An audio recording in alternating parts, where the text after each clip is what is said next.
1組で1キロぐらいなくなる。一番多分美味しいとこ。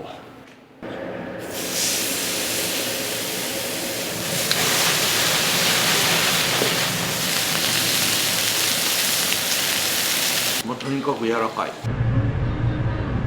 ちっちゃいことコツコツやっていろんな知ってもらって来てもらえるように頑張りたいです。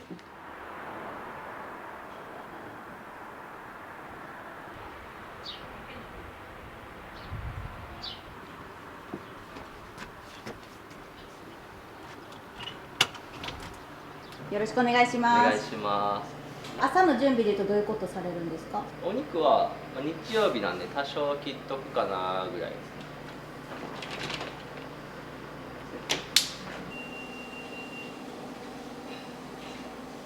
2019年の2月の27日にオープンしたんですけど、その時期が多分そうそうコロナの時期なんで、時間あったしオーナーの友達とかに書いていただいて、でその横がキングコング西野さんのサインです。今39で今年40の年です。毎年年で1個間違うんで多分合ってると思うんですよ。そんないい絵じゃないかもしれないですけど、なんで野菜とかも自分たちで、ちゃんと買って切って仕込むって感じですね。昔は作るのは好きかもしれない。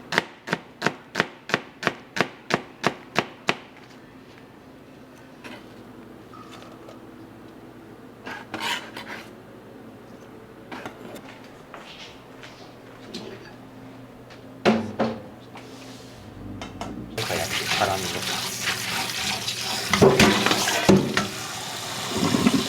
じゃあもともと愛媛で生まれ育って一回大阪出て10年ぐらいバンドやって、でまた1回愛媛戻ってな感じかな。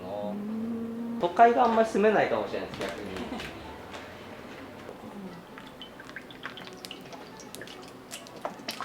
昔はでっかいフライヤーでやってたんですけど、あんまりそんな使う頻度が少なくて。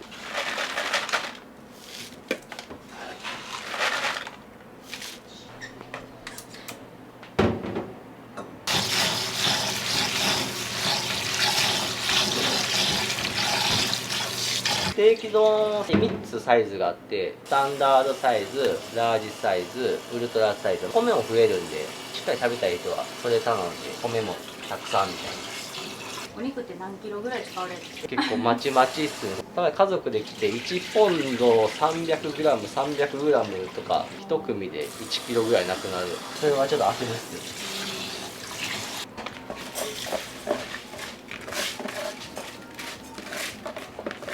いつ炊くんですか？30分前冷やして早炊きで一気に炊くとがいいらしい。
早炊きで。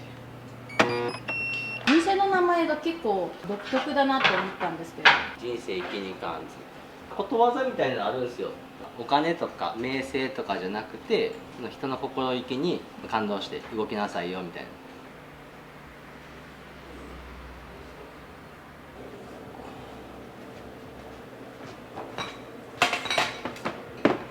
大体これぐらい。これはもも肉 9.7 キロ、油も込みで全部切っちゃうと悪くなっちゃうんで、とりあえず出そうな分だけやっとが入ったら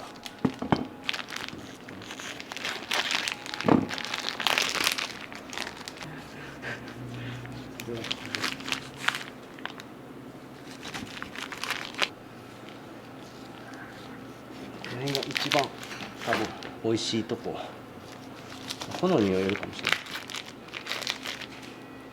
色が濃いじゃないですか。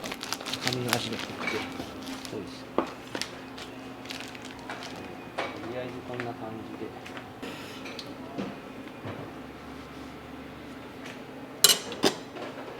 油も綺麗なんで、これ牛脂で鉄板で焼くときに入れてあげると余計美味しいです。牛脂とかね。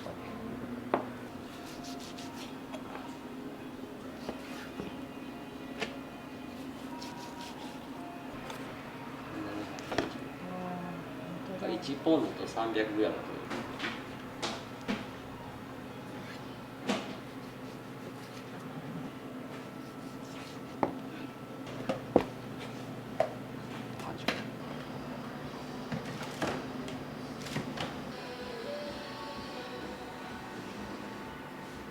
まずはおすすめ赤身ステーキ、サラダ、スープ全部ついてるので、グラム数はちょっといろいろあるんですけど、僕1ポンド 450g なんですけど、昨日も食べられる方いて結構ペロッとびっくりしました。自分も頼まれるのが一番多いのがステーキ丼。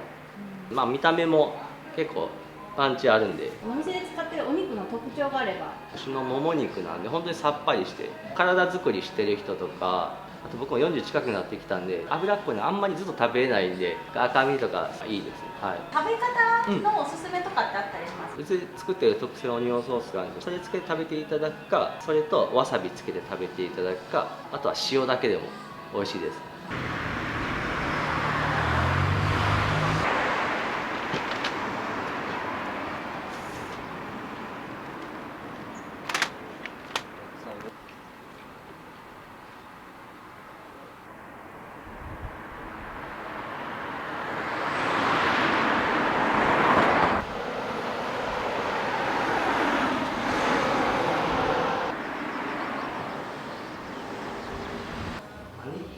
土曜日がね、結構怪しいと思うんですよね。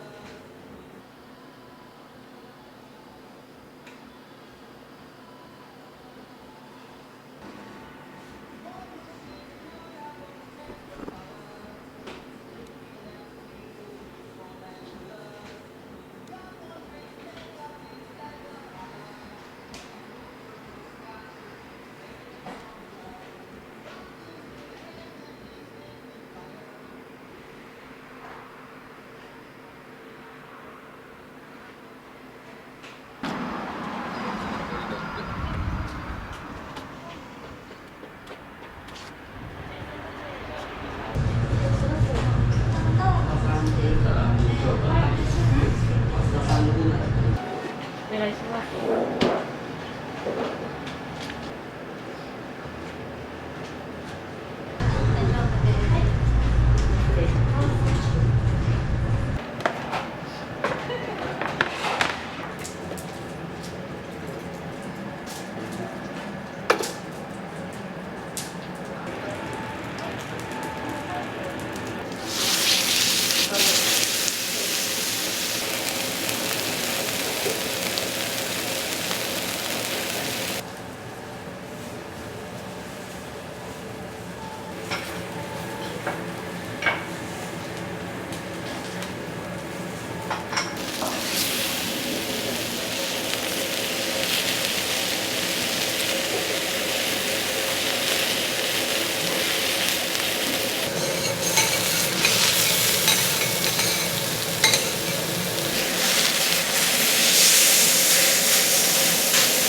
はい、梅お願いします。はい。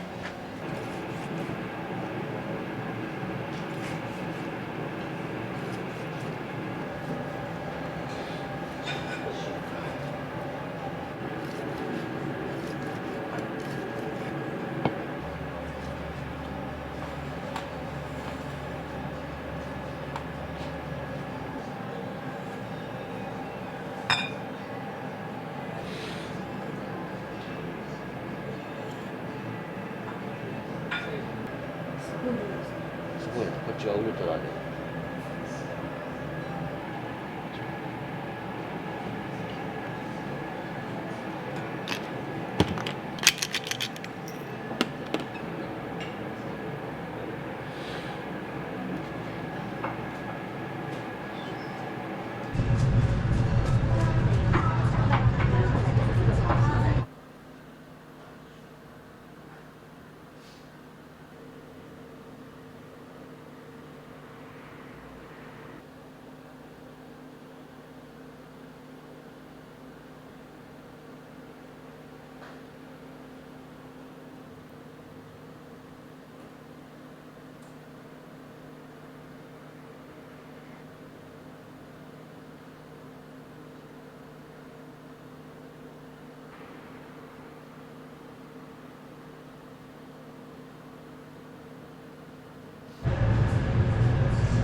どうですか？広島の福山市から来ました。1回来たことあるんですよ、自分が。で美味しかったんでもう1回来ました。柔らかくてめちゃくちゃうまいです。ソース肉だけにかかってるのかなと思いきや、ちゃんとご飯まで浸透してるのがすっごいいいなと思いました。ご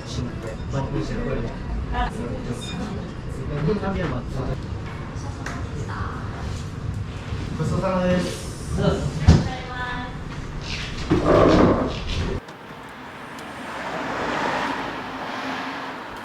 ありがとうございました。ありがとうございました。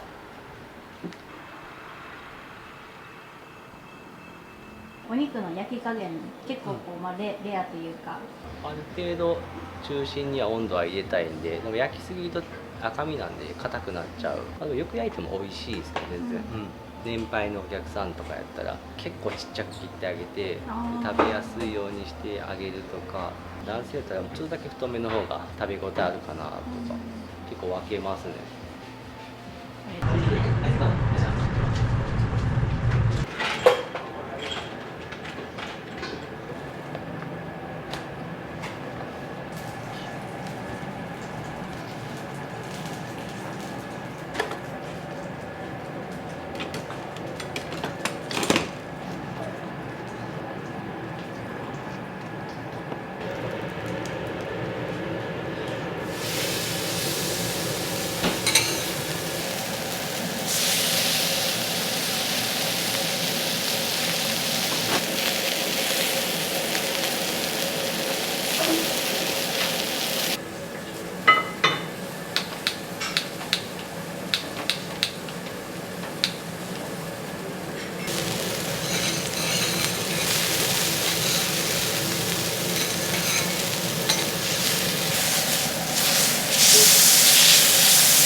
ち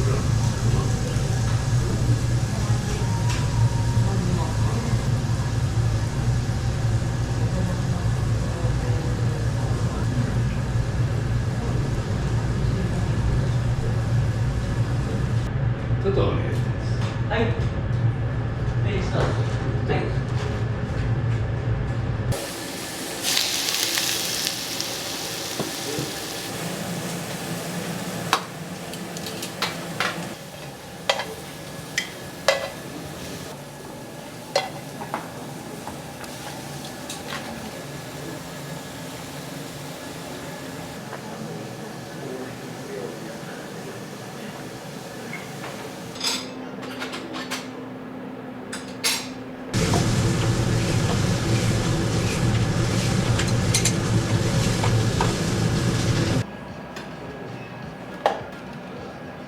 お願いします。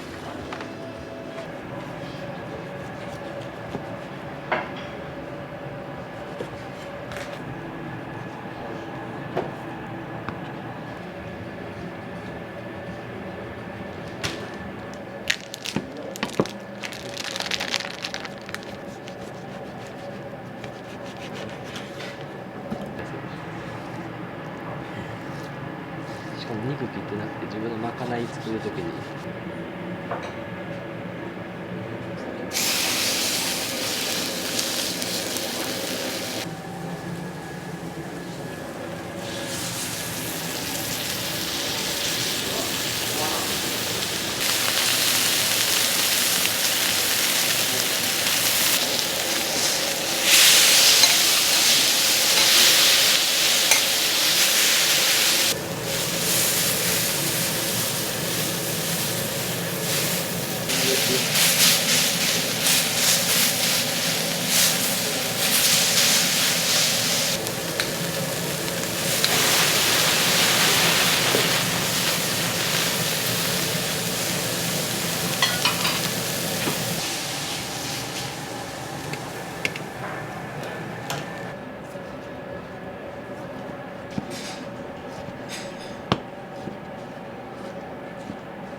サーロイン、とにかく柔らかい、美味しい。これはわさびなんですけど、僕大事に置いとるんですけど、わさび最高。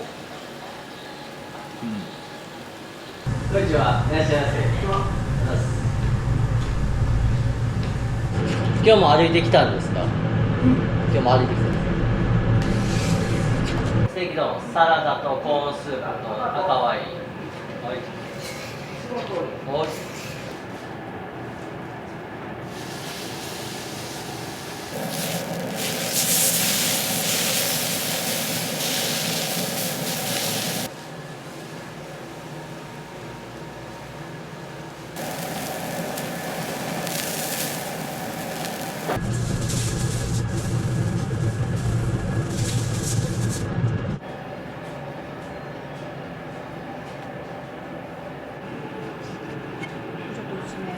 これでも多分だいぶでかいんで、もうちょっとちっちゃくするの。おじいちゃん特殊なの。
美味しかった。はい、ありがとうございます。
美味しいです。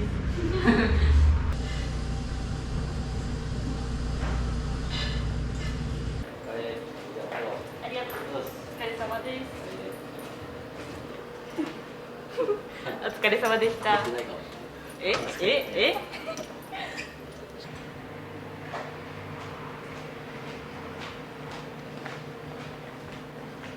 お昼営業は終了ですか？終わりです。あとは夜だけです。夜は一人が多いですね。夜の方が忙しい時とかありますね。調理もしてそう。配膳もして全部。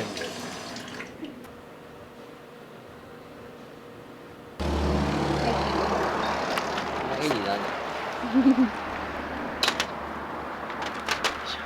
今日はありがとうございました。ありがとうございました。これからの目標があれば教えてください。はい、ここ来てよかったなとか、また来たいなとか、次誰か連れてこようかなとか、ちっちゃいことをコツコツやって満足していただけるように頑張りたいっていうのがまあ目標ですかね。でもなんかこうやって新しいこともチャレンジしてもっといろんな知ってもらって来てもらえるように頑張りたいです。ぜひフラッと来てください。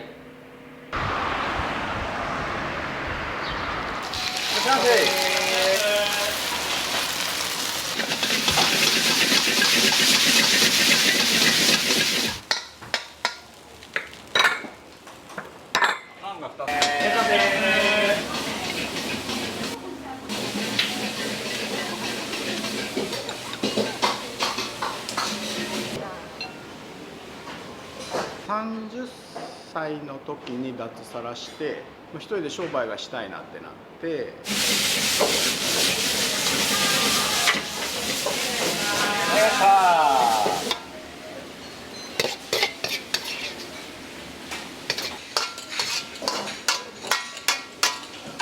OK です。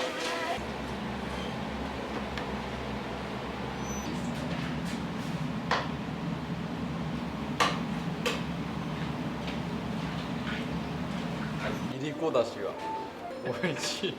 無性に食べたくなる味。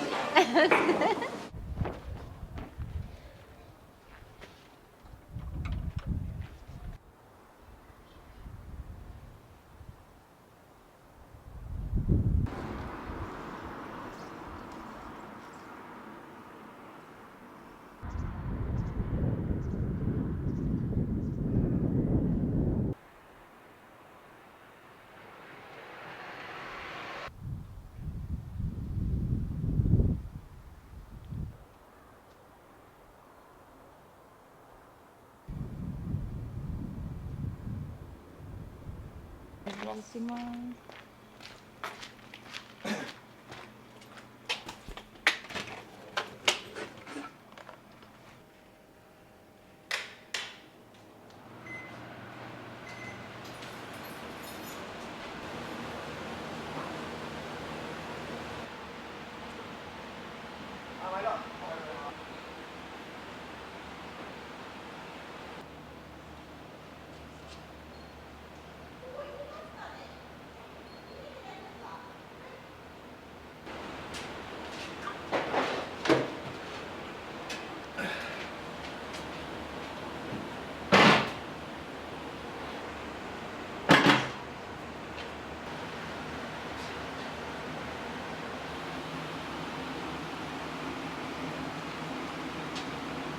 大体4本ぐらいは全部前日に炊いたスープで150リッターのスープが分散して冷やして翌日に使う。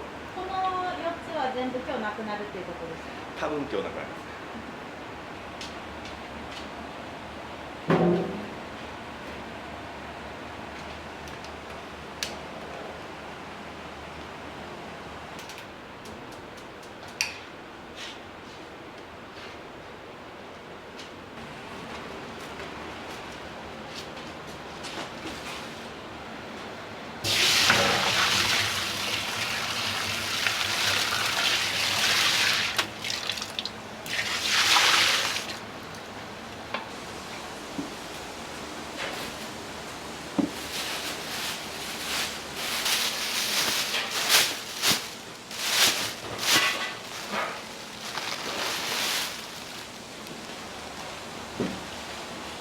これが親丸って言って親丸鶏。親丸鶏。はい。5話分入ります。はい。感じでスープを今からガラを。こ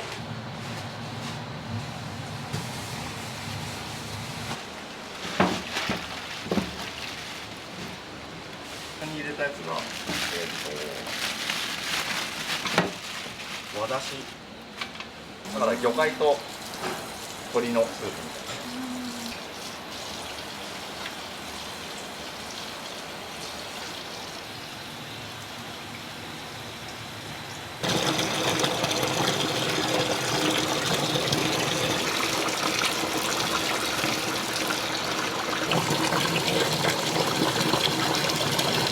味が立てるみたいな。立てなくて。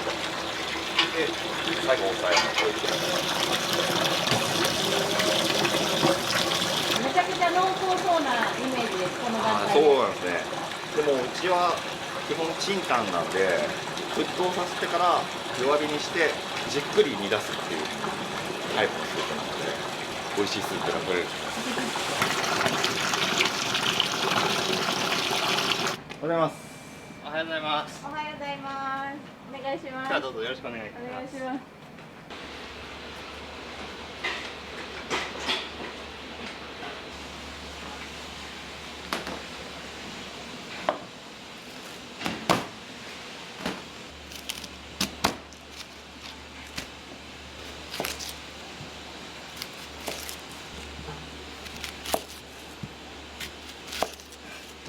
大寸胴のスープ、丸鶏とかいろいろ入っとるやつの匂い消しっていう意味も含めて香味野菜を玉ねぎが後につけ麺で使う玉ねぎのペーストになったりもするので、丸太の玉ねぎを使って有効活用していこうかと。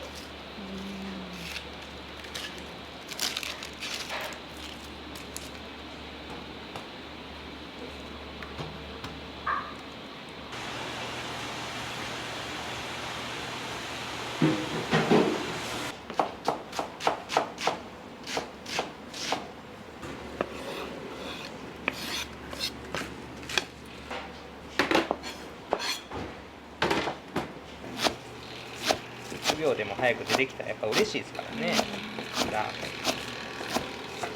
ていうのも大事にしたいですね。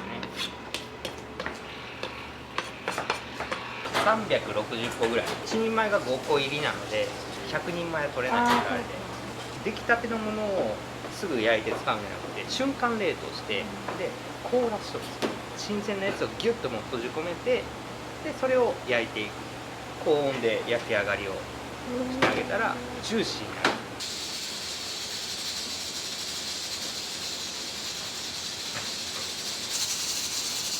美味しさとカット野菜を使わないっていうのが結構うちのこだわりでもあって、ゴロッとしてるでタケノコ入ってるのが結構珍しいかもしれないです。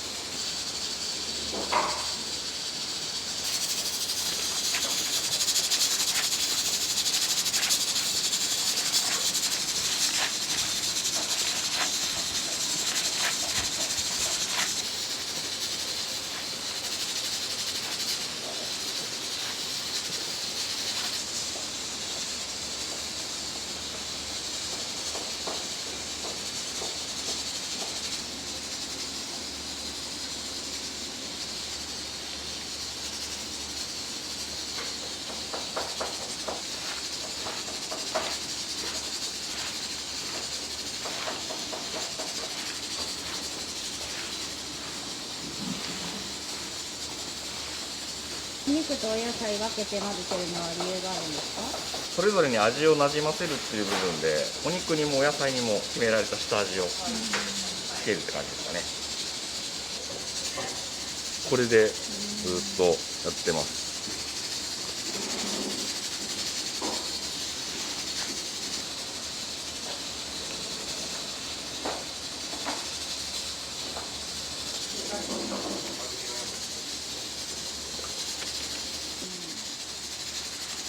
すごいやっぱ食べ応えがあるなと自分たちでも思うんですけど。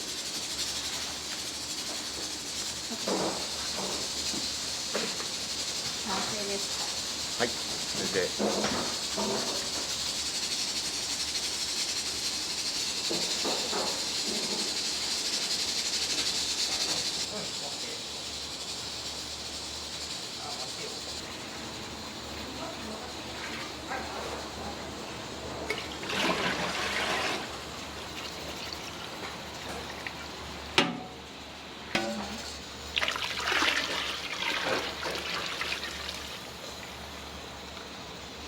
和だしと鶏ガラのスープになるので、火が入ると特有の風味が上がってくると思います。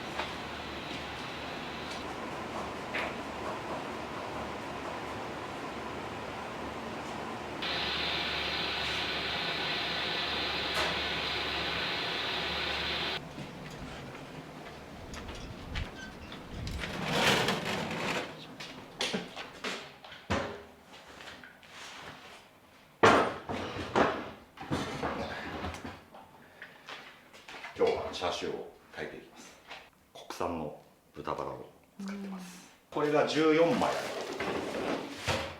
大体1本が6キロ7キロぐらい。タレなんですけど、ここは企業秘密なので何が入ってるかっていうのはちょっと言えないんですけど、いろいろなものが入ってますうちの店でチャーシュー炊ける人、レシピを知ってる人3人しかいなくて、大将と店長と僕だけです。ようやく教えてもらいました全然次がする。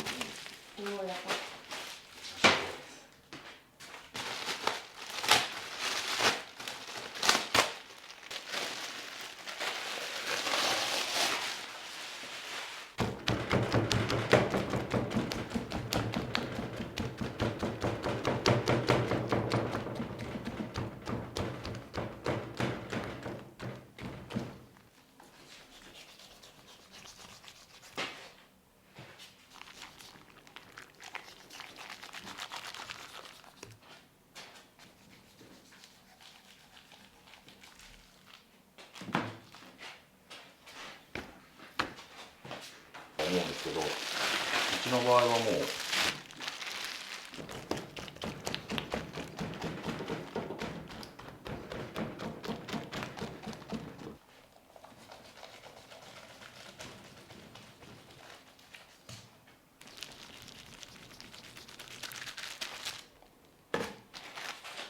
84キロです。84キロ。84キロです。これで大体何日分ぐらい？です1週間分ぐらいです。月火が定休日なんで、水木金土日で大方うちはもう巻かずに出ますね。結構肉々しいですよね。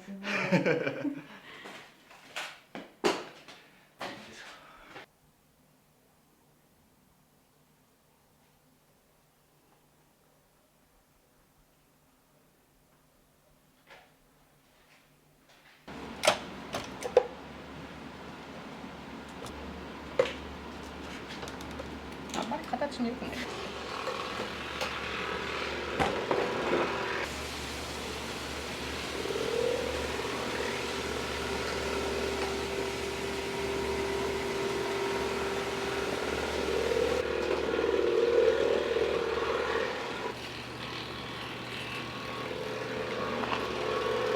大きいのもあったりちっちゃいのもあったり。これ大きい。これ大きい方ですね。美味しいものは手は抜かないみたいな。うちの親方の思いなんでね。香川県産のお米も使ってるし、香川県産の青ネギも使わせてもらってるし、とにかく国産プラス香川でできるもの。これでスープもいりこだとか使ったりする。そうですそうです。伊吹さんのねいりこがやっぱり有名やから、ものはやっぱりどんどん使っていこうと。コストはすごいかかりますけどね。石鹸もね手作りです。EM 菌っていうやつを使ってて、油を分解してくれる酵素が入ってる。ここら辺田んぼなんで洗剤とか油でバーって流したらやっぱり良くないかなっていうので。環境にも優しい。あ、そうですそうです。ラーメン屋だから油垂れ流しっていうわけにもいかず、なんかそういったことでもちょっとずつやっていこうよっていうので、それは奥さんの願いです。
これ全部入れるんですか、お肉は？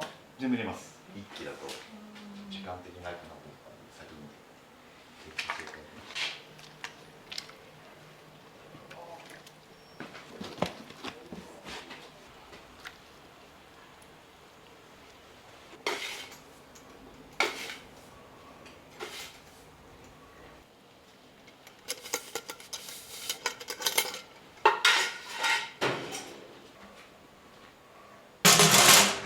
これで今から2時間。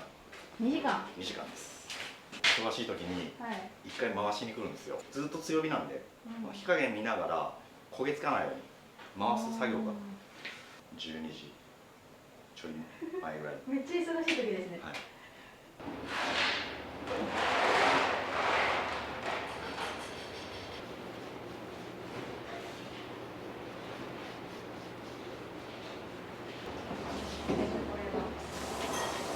これはチャーハンおにぎりって言って、うちのチャーハンでチャーシュー、明日の朝ごはんにどうぞ。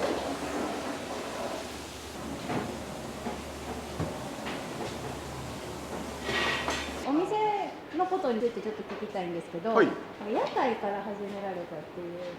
そうですね、30歳の時に脱サラして一人で商売がしたいなってなって、で何ができるかなっていうのを考えたら、ラーメン好きやし食べるの好きやし、屋台だったらいけるかなっていう安易な感じで一人で始めて、で5年間ぐらい JR 立林駅のところに止めてやってたんですけど、屋台ができなくなって道路交通法とかで仕方なく今度お店探しになって、本当は屋台を置いて営業ができる敷地を探してたんですけど、それもちょっと無理になって、でたまたま牟礼町の道の駅の横に空き店舗があるよって、屋台の感覚やったんで一人でできると思ったんですけど、やっぱお店ってもう一人じゃできなくて、それも知らない状態でやってしまって、で身内呼んで友達呼んでからスタートして、屋台5年、牟礼町のお店15年で、今こっち来て1年半ですかね。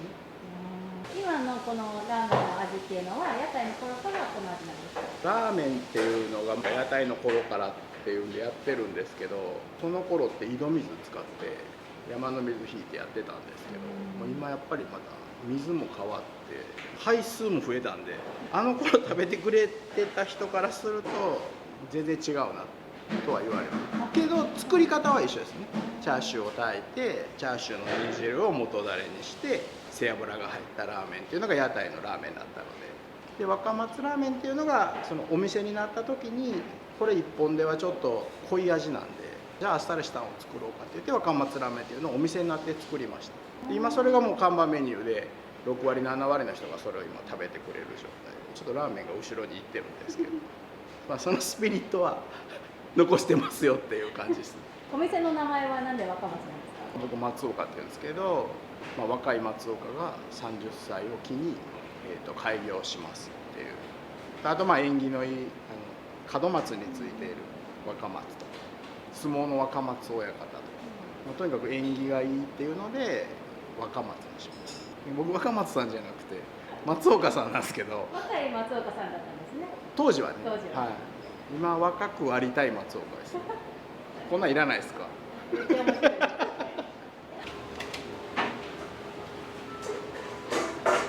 い時だと10升は出ますね。地元の指導の壁っ子さんというところのお米をずっと虹のきらめき一緒。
初めての人だったらやっぱこの若松ラーメンをだしにこだわってやっているので、讃岐っていうところもあって、伊吹産のいりこを使っただしで、若松ラーメンっていうのがメインで、その次におすすめなのはこの讃岐つけ麺っていうつけ麺があるんですけど、これも池田さんの上菱さんの醤油を使ったうどんの釜揚げに近いちょっと甘めのだしで、全部僕の好みで僕が食べたいものをひたすら作って提供しているって。若松ラーメン、ラーメン、中華そばって何が違うんだってなると思うんですよね。これって何っていう説明は結構、一応そこでコミュニケーションが生まれるかなっていう狙いもありつつ、今 QR で押して送信されて終わりなんですね。屋台の出身やのに大手さんと同じようになっていってるのは寂しいなっていうのもあって声かけてください、説明しますみたいな僕の勝手な思いを残してます。はい。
ありがとうございます。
大油大油。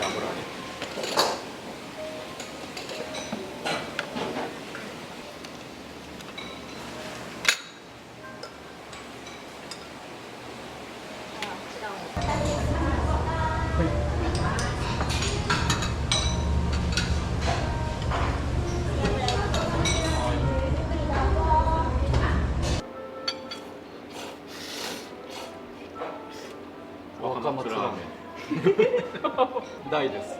いりこだしが美味しい。シナチク美味しい。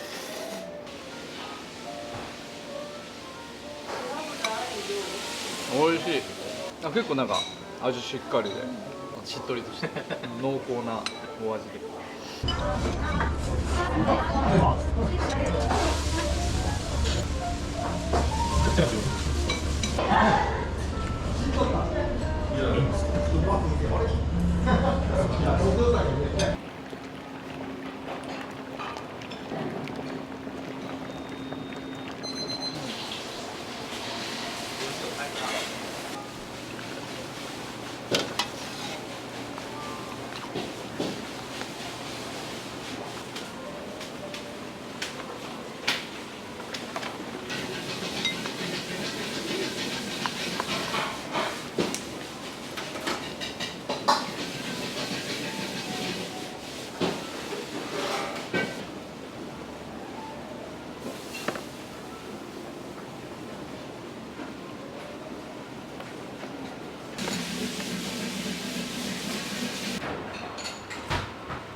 はいよ。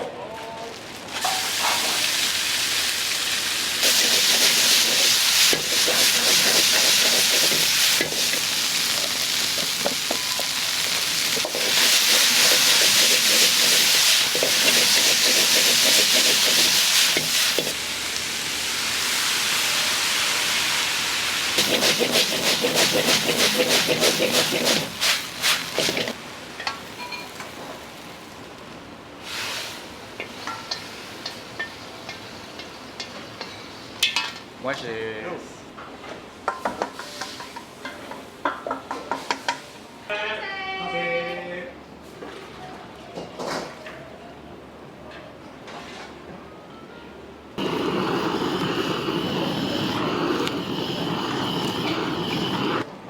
もやしチャーシュー。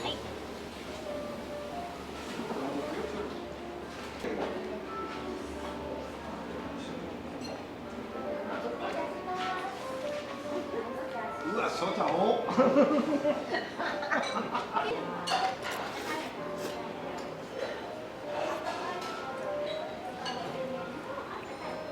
背脂がものすごく効いてる、全然油っぽくない、コクがあってね、さらっとしてあっさりしてるんです。チャーシューは増やされてるんですこれトッピングです。他のお店ではない味、ここのオリジナルで、絶対頼みますね。ラーメンとチャーハン、今日はチャーハンがっつり食べたいなっていうね無性に食べたくなる味はい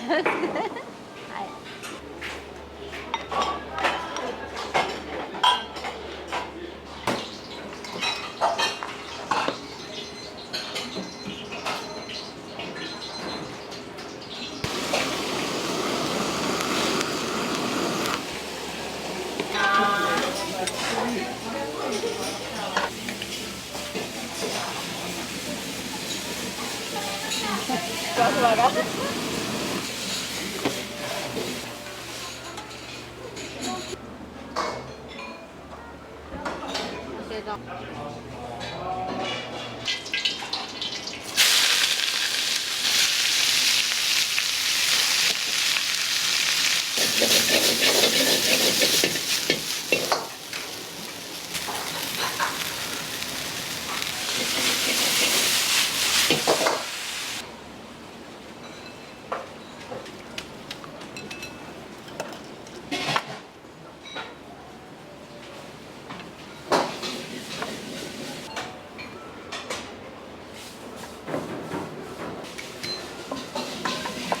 翔吾もう一個味噌。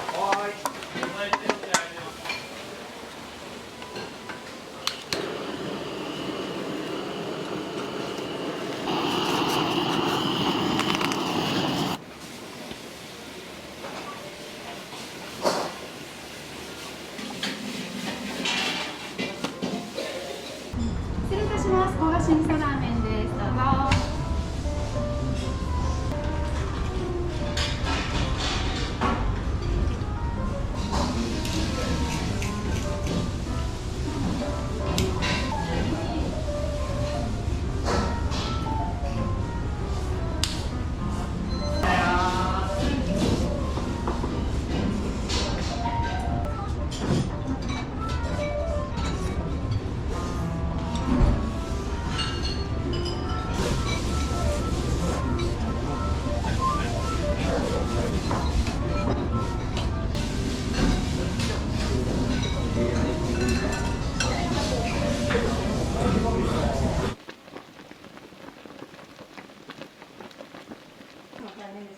そうですね。でも15分ぐらいで取れますかね、全部。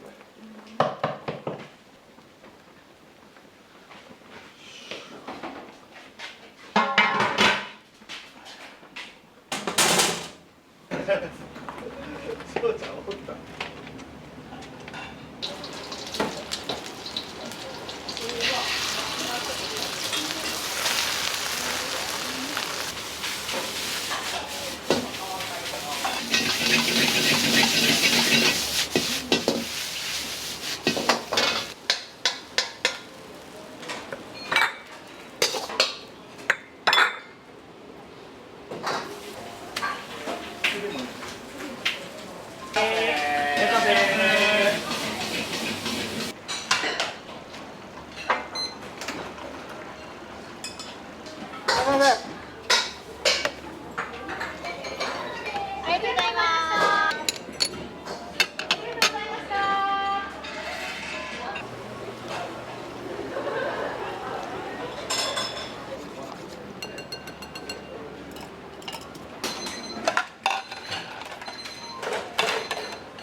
らっしゃいませ。ご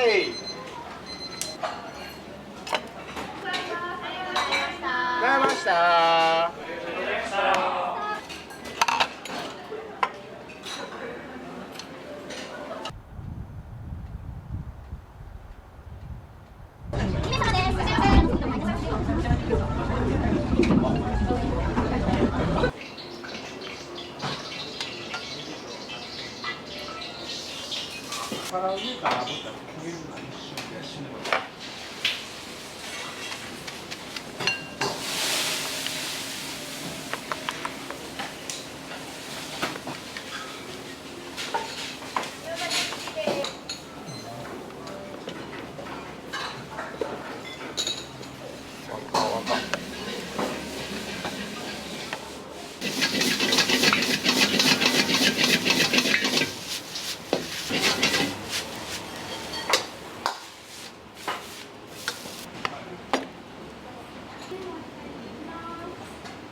ニンニクチャーハン大で。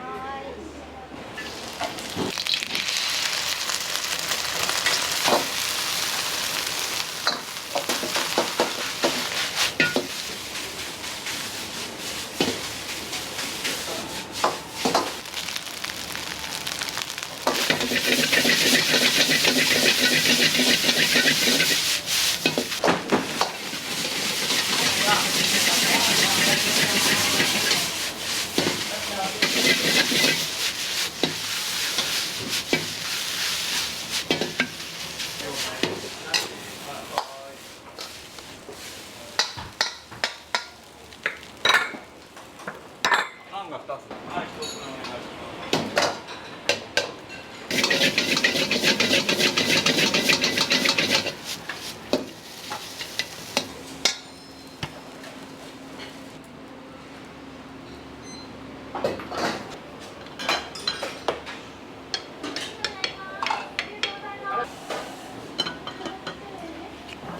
ニンニクチャーハンです。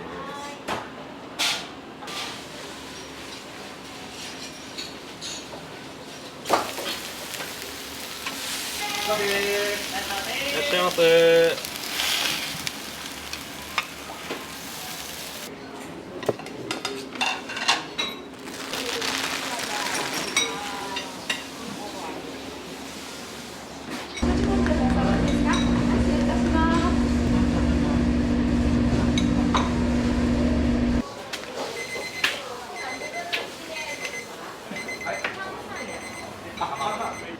ありがとうございます。ありがとうございます。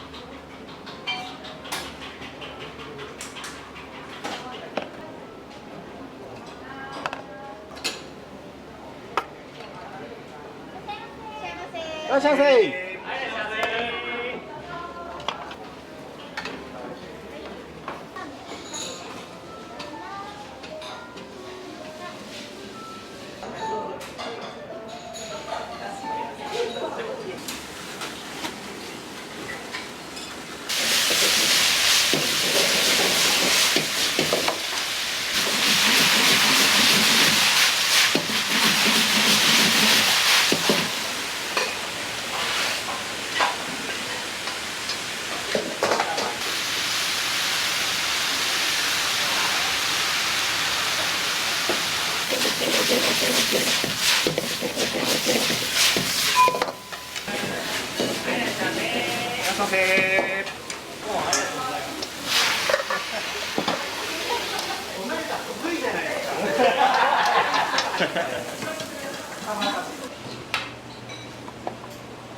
はいよ。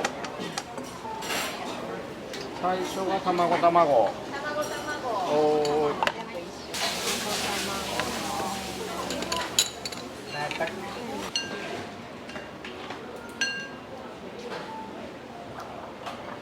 っぱりラーワカだけ行こうか。ラーワカ。ラーワカ行っとってもんだ。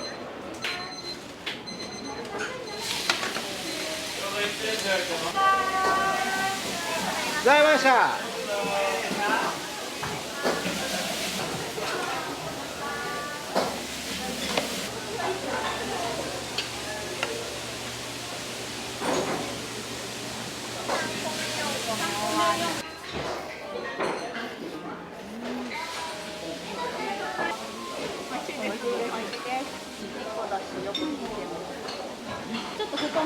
かなと思うんですけど、高さも食べ応えがある。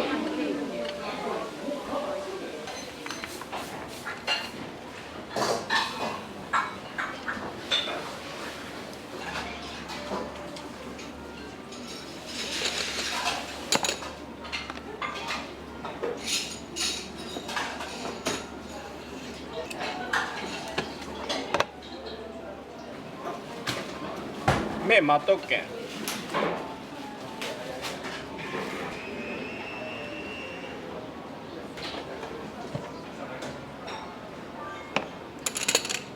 1個卵。1個卵で。卵。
ゆういちろう麺かまんで、もやしもやしで。はーい。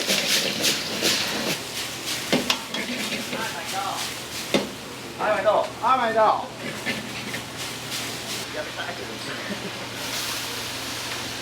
2周です。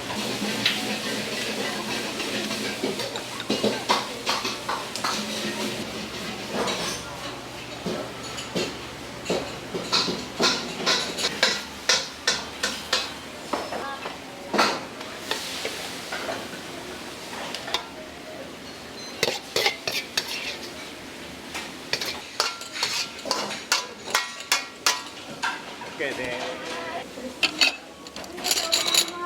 これ平日のやつ。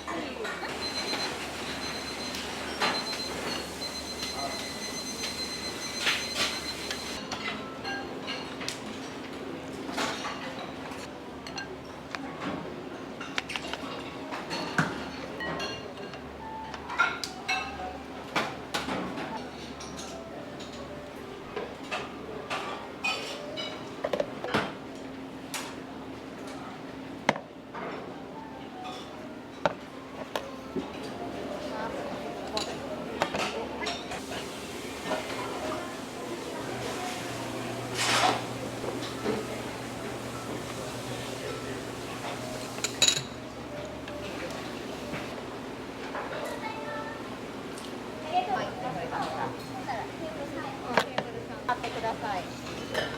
で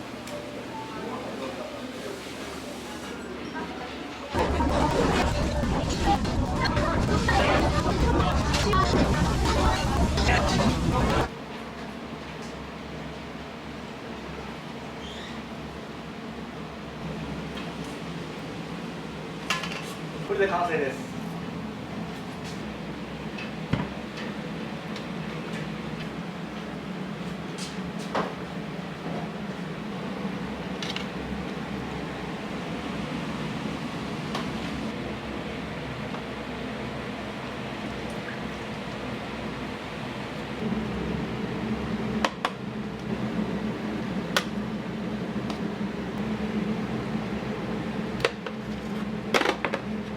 部位にもよるんですけど、このやっぱ脂身の部分はブルンブルンです。この下のこういうところとかは結構しっかりしてる。これが足りないかもしれない。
長く続けられるお店を。簡単な時代じゃないんで、もう一瞬でも気抜いたらね、お客さん来てくれるようになるんで、とにかくここで長く。常連さんが多いなっていうイメージあったんですけど、無理から移ったんで、それでも結構来てくれたりするんで、地域密着で頑張ります。最後お客さんに一言いただいていいですか？ラーメンを始めた時からの、気持ちは全く変わってなくて、今自分たちができるいいものを全力で作ってお届けしようっていうことなので、妥協せずにいいものを提供しますので、ぜひお待ちしております。ありがとうございます。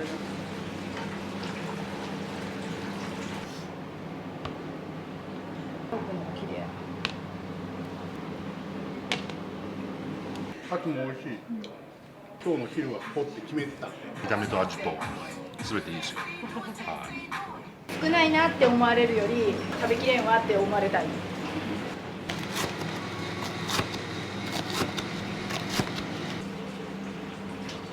りがとうございました。ありがとうございました。いつも準備お一人でされてるんですか？お一人です。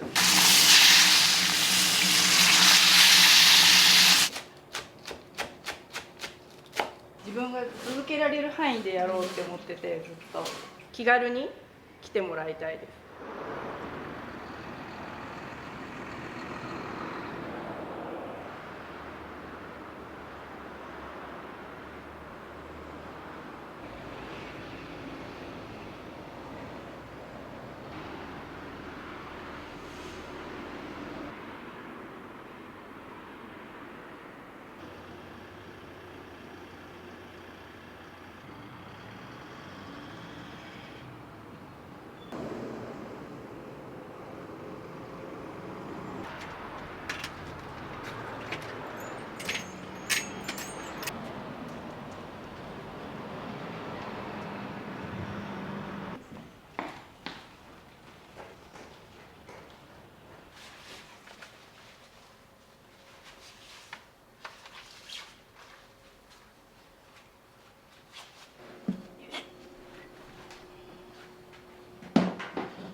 肩ロース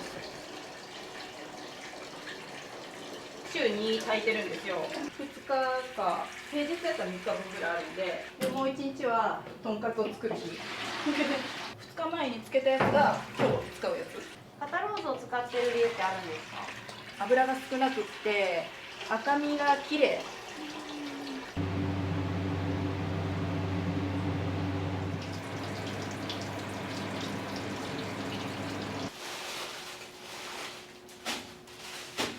やつがこれ。いつも準備お一人でされてるんですか？はい。営業はお一人です。すごい。作ったラーメンを向こうに持っていく運び屋さんが一人います。じゃあもう調理とかこういう仕込みとかを食べて、中谷さんが全部やられてるんです。なんだかんだ言って帰って掃除と洗濯とご飯作りあるじゃないですか。仕込みをもっと時間かけてやりたいのは山々なんですけど、おじいちゃんが家にいるんで5時にここを立たないとおじいちゃんのご飯間に合わない。だから終わってからも仕込み戦争ですよ。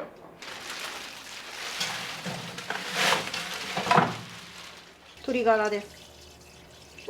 あんまりいろんなもの入れないんですよ、他には。もうめっちゃシンプルです。うちチャーシューがメインっていうか、チャーシューの出汁とかも出るから、もうこっちはめっちゃシンプルで、あと鶏の皮を焼くんですけど、これから油出るんですよ。それをちょっとこっちに入れます。スープが売り切れ次第終了じゃないですか。はい。だいたい何杯分ぐらい用意してるんですか？平日は50ぐらいかな。土日は100。自分が続けられる範囲でやろうって思ってて、ずっと数増やそう思ったら多分できますけど、それをやってると続けられない気がして、ここまでって決めてるんです。事前につけてる。あ、そうですそうです。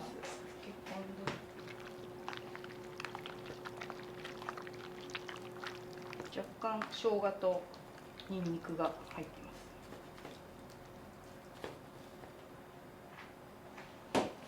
す。ちょっと止めてください。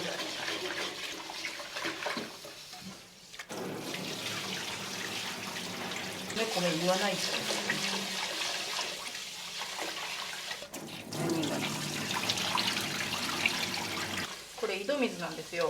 水道水ってやっぱちょっと匂うじゃないですか、はいああいうのがやっぱないから、その代わり冬の激寒の時に凍ったら終わりですけどね。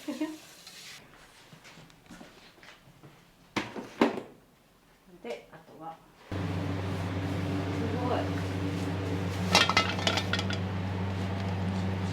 重いんでここまでですね。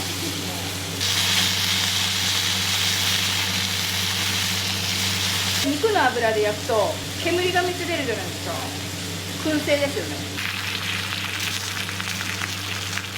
まあ焼くと断然美味しい。ラーメンを始めた時に絶対肉はこれでやるって決めてて、ネットで調べたりとか圧力鍋で炊いてみたりとかいろいろやったけど、炊いただけだとなんか生臭いじゃないけどあんま美味しくなくて、いや何が足りんだよと思ってたら炙りでしたね。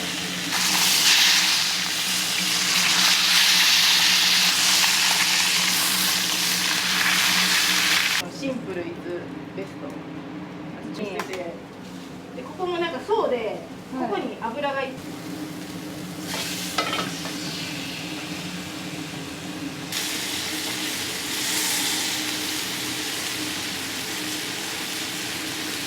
50今年2になります。最初はフラワーアレンジメントの仕事をしてて、結婚式場のお花とか作ってたんですよ。ここの話が来てやる人探してるんやけどみたいな、断る理由がなかったから料理は好きだったっていうか、もう主婦歴が長いっていうか。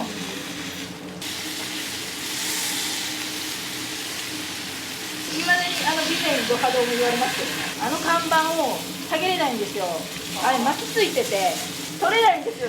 最初のこのお店の外の改装とかも自分でやったんですよ。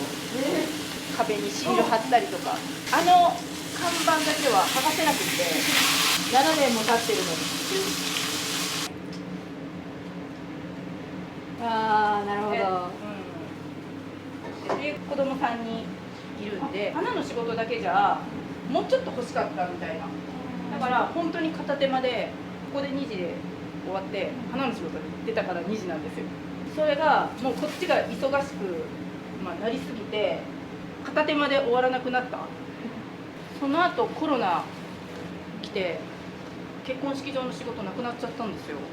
コロナって飲食店さんも暇になるじゃないですか。なのにインスタグラムとかでカツラーメンとかが出て、ある一つで来たら行列みたいな。知らないところでバズってたってことですか？そうそれがなかったら本当にやめてたかもしれないですよね。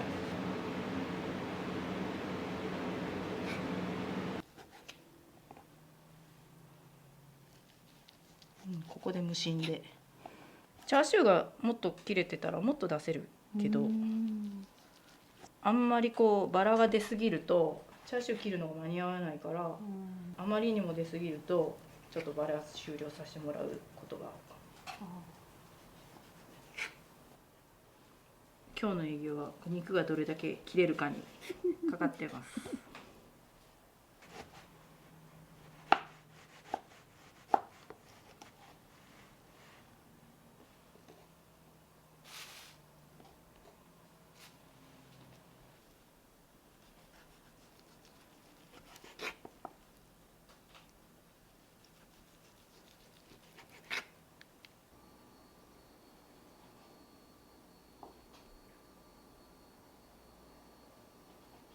その当時からこういうラーメンにしようって思ってたんですか？レアチャーシューはもう絶対やろうと思ってて、岡山といえば富士麺さんなんですよ。じゃあ私も使いたいわって言って、自分で鶏ガラが炊きたくなって岡山市場に問い合わせたら、鶏ガラ買えるってなって、なんか思いつきでやってしまうタイプ。でもほぼずっと専業主婦だったんで、本当に離婚を機に仕事を始めたんで。第二の人生ですね。そう最初はそのお客さんが来てくれるかどうかなんかも分からんし、修行とかしてないから、素人じゃん、とりあえず最初のラーメン500円にしたんですよ。500円だったら許してもらえるんじゃないって思って、だんだんその常連さんが「チャーシュー増したいんじゃけど」言ってくれて、せっかくいっぱい増すんだったらこれ花びらみたいになるよって適当にこう盛り付けしたのが、はいバララーメンの始まりでした。花のお仕事されてたからこその発想だったかもしれないですね。花なんか綺麗に並べてなんぼの仕事じゃないですか。盛り付けとかも綺麗にしないといけない感覚、なんか私が言うのはあれなんだけど、見た目も味かなみたいな。でカツラーメンも綺麗に並べるんですよ。だから全部綺麗に並べたくって、盛り付けっていうよりも飾り付け。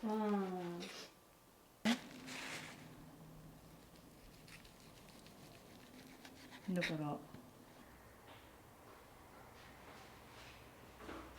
自分の中ではラーメンって気軽に食べれる食べ物、高くしたくないよね。ロスをなくすのが一番。でも今どこも1000円とか超えてきてるじゃないですか。そこは自分でやってるから、人件費かけずにやってる。その分多少お待ちいただくはあるけど、値上げはしないようにしてる。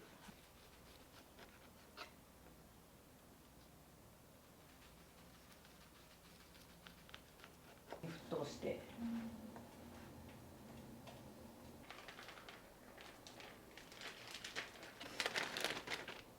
バラ作る時ってここでも1個バラ作るんですよ。まだ早いけど。よ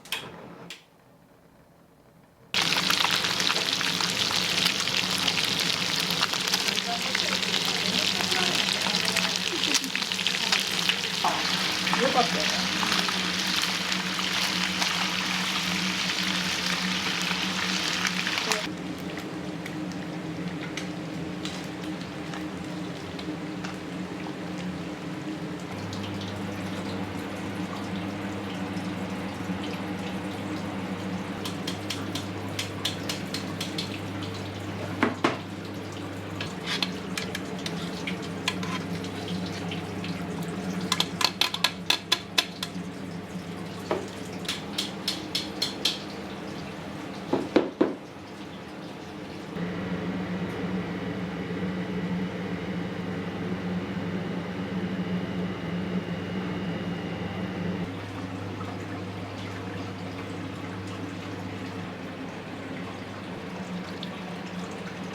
2度揚げするんですよ。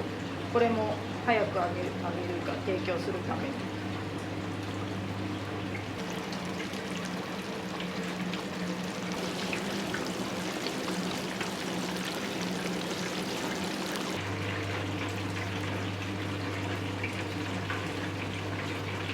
これ YouTube やるの大変ですもんね。用意しようと思って。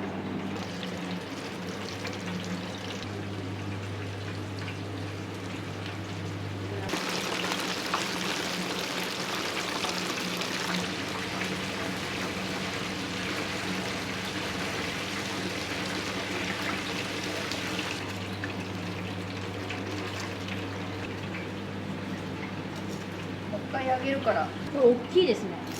ケチケチせんのが私のモットー。毎日楽しくするのが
成で。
そうだ。ごめん、言うの忘れてた。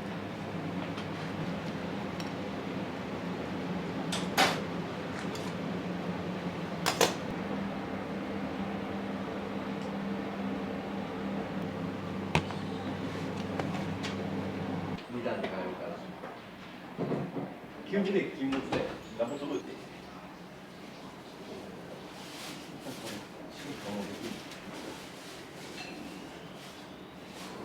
もういいね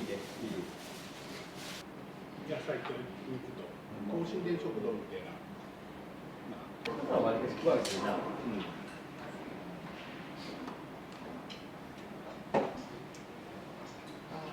追いつくんがいいのってからいけんかって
失礼します。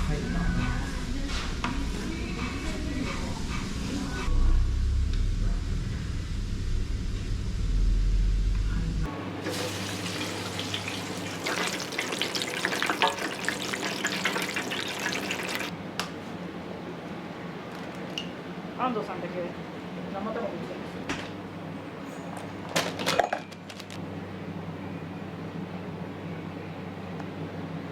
じゃじゃ麺。ずらじゃじゃが岡山って。ずらじゃじゃ麺。滑った。鬼に金棒じゃん。はい。カツ棒。あ、カツなんですか。とんかつで棒作った。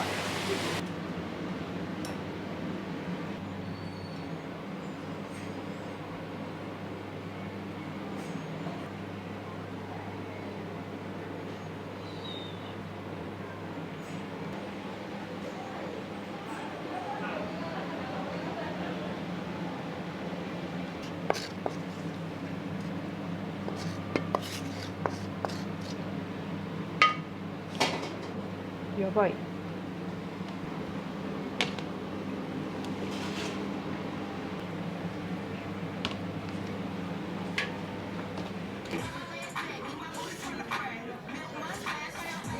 期間限定メニューで1ヶ月か2ヶ月ぐらいこう変わっていくやつを今日は初めて食べました。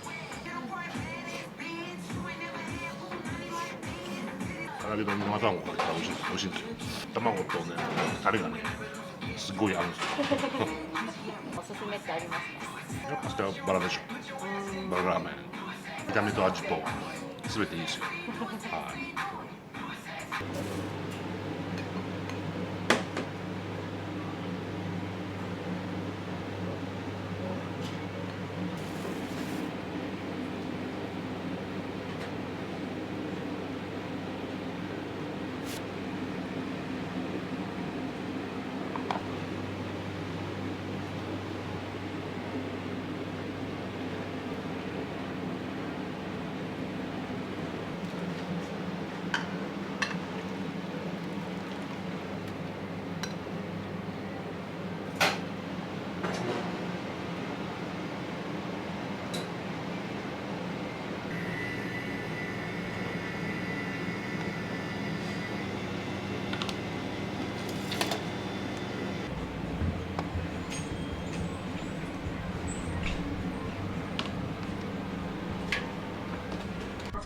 どうしたらこれ名物です。あ、そうなんですか。はい、どうぞ。あ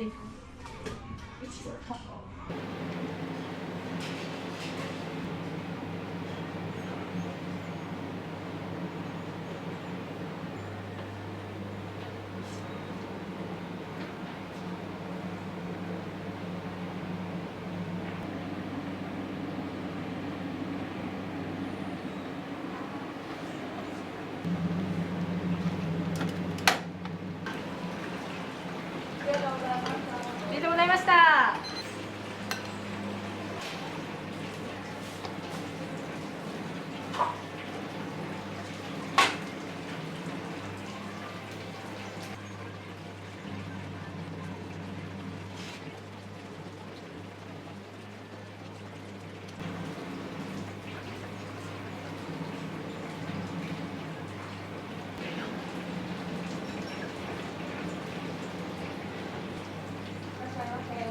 すいません。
すごいなんか柔らかくて美味しいです。お休みの日とか行列なんで、今日は平日寄れたんで来たんですけど。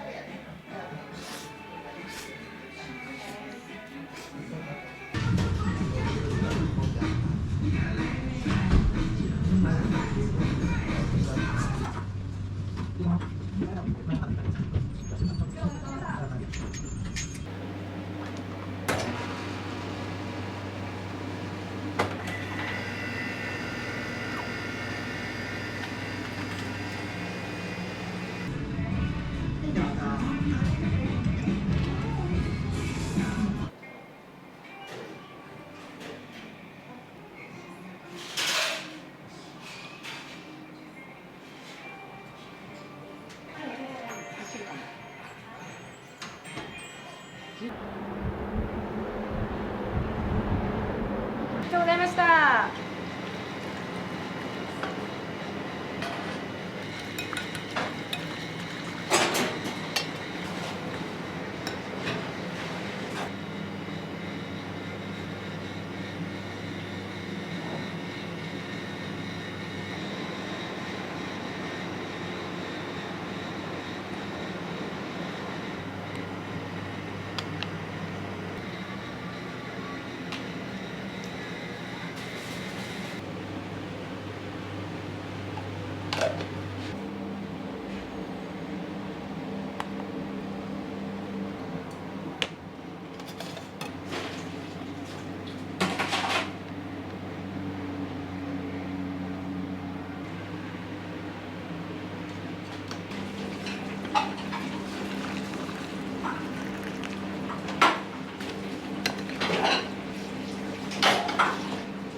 ありがとうございました。ありがとうございました。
とりしとってめちゃくちゃ美味しい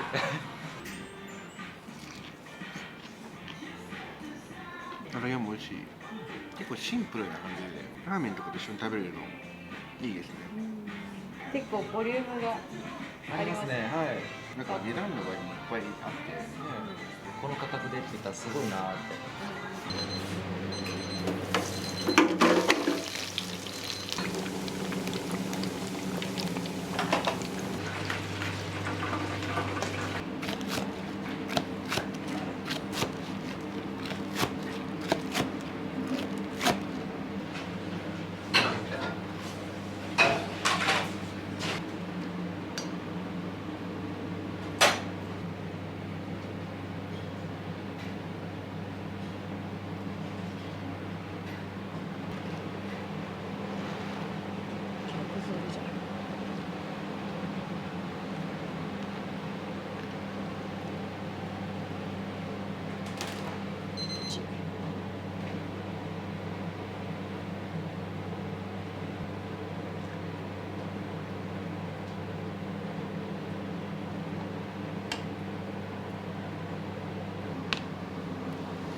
何杯ある？い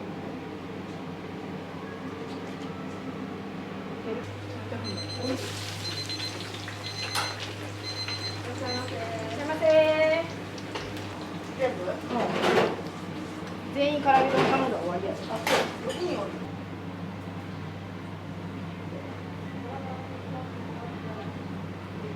この方はバラカン中でさらにチャーシュー丼してますか？そうです。チャーシューでや。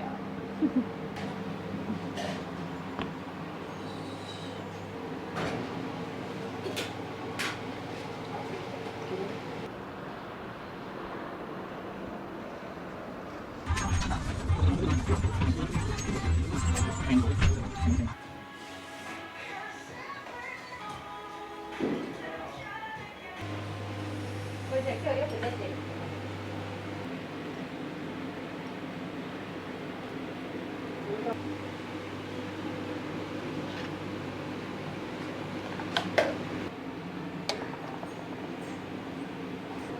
ありがとうございました。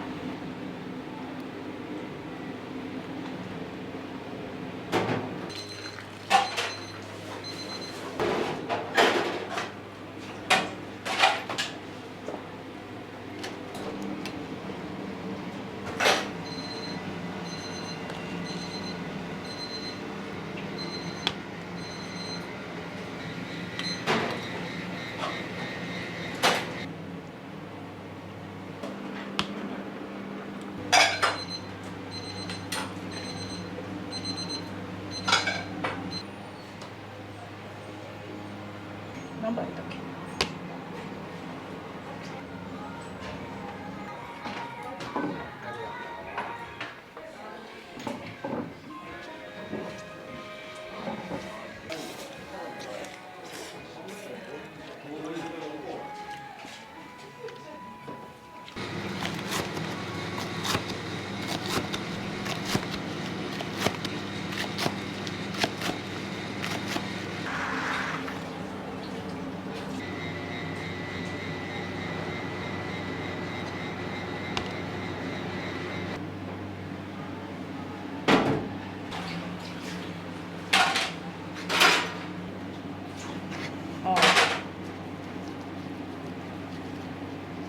チャーシュー屋な感じよな。見た目が綺麗なんで上品なラーメンっぽく見えるんですけどめちゃくちゃがっつりですよね。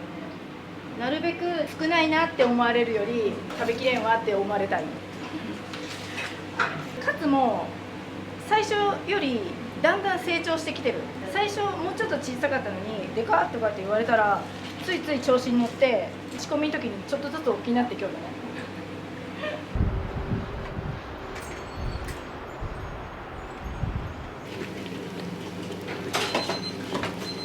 カツってもう1枚なんか。もう2枚ある。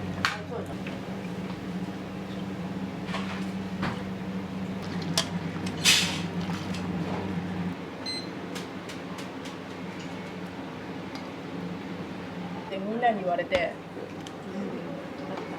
岡山みなみの会議の方にスタートするような。バラになっとる。いいんじゃないですか。綺麗ですね。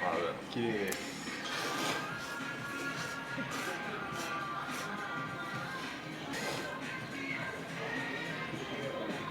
カツも美味しい。昨日から今日の昼はポって決めてたんで、やっぱりチャーシューですかね。こってりじゃないからね、チャーシューといいバランスが取れていると思います。お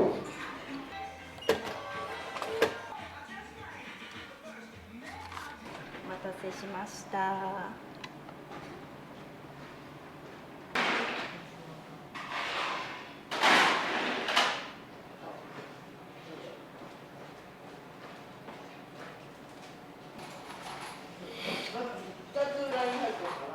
どうぞ。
大体何時にここ出てるんですか、いつも。 5時前に出たらギリ帰れるから、家の火事がなかったらもっとゆっくりできるのに、もし家の火事なかったら夜も営業したりとかあ、できるよね。体力は持つか。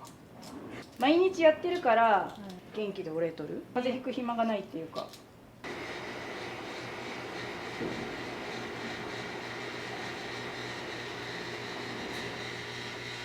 風邪ひくっていうか、ちょっと味付け、ニンニクとかの味が余計しみるかなと思って適当なんですけど。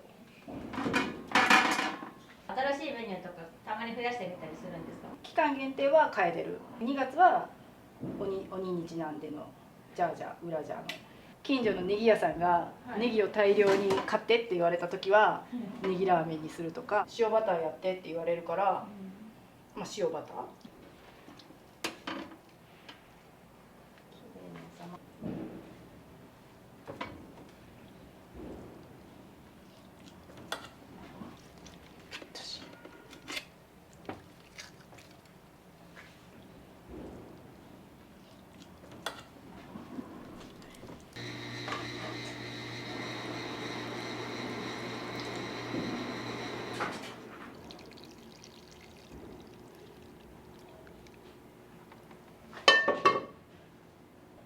あとはだいたいネギ切ったりぐらいかな。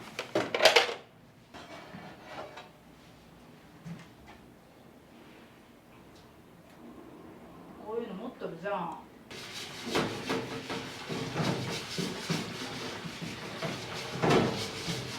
ラーメンをいっぱいいっぱい作られるじゃないですか。あれはなんか理由があるんですか？最初始めた時ってもっとすごいもたついてたんよ、多分一杯作るのが精一杯だったんだね。自分で運んだりもしとったから一杯作って持っていく、麺茹でてる間にまた運ぶみたいなことをしてたから、その名残かな。味は変わりましたか、最初と今の？変わってないけど、前来てた人が食べたら美味しくなったっていうのは、多分こっちの段取りだと思う。提供スピードとか、スムーズに出せたらそれだけ美味しいんだろうね。でも入れてるものは一緒なんよ。変わってないはず。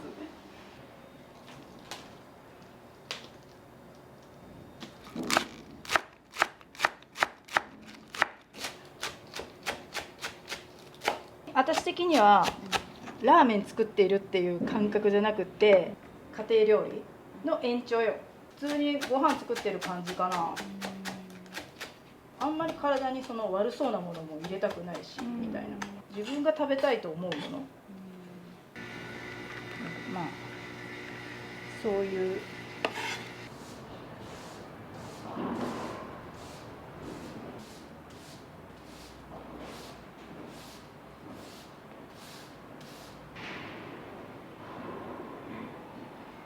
日はありがとうございましたありがとうございました。お店をやっていて、大変なことはありますか？家にちょっと80歳の父がいるんですけど、5時半にご飯を届けないといけないんですよ。限られた時間の中で仕込みするのが大変といえば大変かな。何か工夫とかされてますか？仕込む日にちを決めてて、この日はこれっていうのをもうマックス時間がある限りやります。ちょっとでも多くできるように。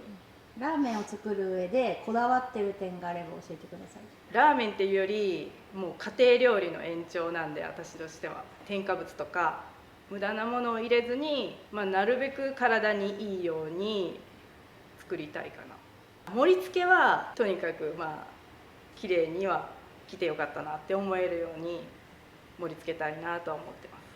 最後にお客様に一言あればお願いします。気軽に来てもらいたいです。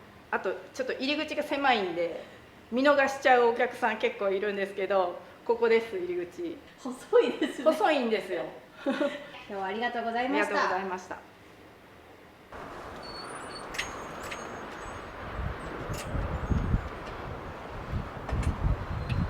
お疲れ様でした。ありがとうございました。